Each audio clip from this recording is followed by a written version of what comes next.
పర్వతగిరి మండల కేంద్రంలో స్వచ్ఛధనం పచ్చదనం కార్యక్రమం సందర్భంగా సోమవారం రోజు స్థానిక గ్రామ పంచాయతీ కార్యాలయంలో సమావేశం నిర్వహించి అనంతరం జిల్లా పరిషత్ ప్రాథమిక ఉన్నత పాఠశాల ప్రైమరీ పాఠశాల విద్యార్థుల చేత ర్యాలీ నిర్వహించారు. ఈ కార్యక్రమంలో మండల special officer Sanjeeva Reddy, MPDO Shankar, MPO Srinivas, MPO Sushil Kumar, పాఠశాలల ప్రధాన ఉపాధ్యాయులు రమేష్ బాబు, వెంకటరమణారెడ్డి, అంగన్వాడీ టీచర్లు, గ్రామ పంచాయతీ సిబ్బంది తదితరులు పాల్గొన్నారు.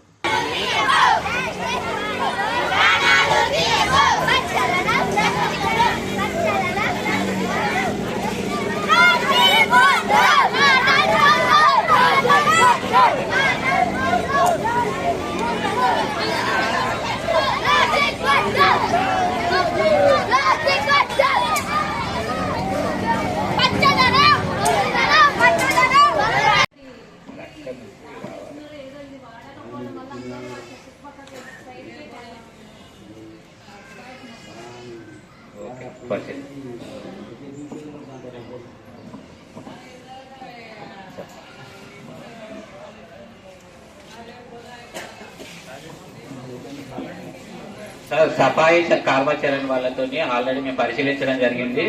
సులభ్ కాంప్లెక్స్ మన అక్కడ కాంప్లెక్స్ మూల మీద ఉన్న ప్రదేశంలో వాళ్ళు కొత్త కన్స్ట్రక్షన్ చేసి వీటితో పాటుగా అది కూడా మెయింటైన్ చేస్తూ అంటున్నారు.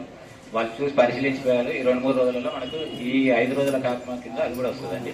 దాన్ని కన్స్ట్రక్షన్ చేస్తారు. వాళ్ళు మొత్తం కావాలి.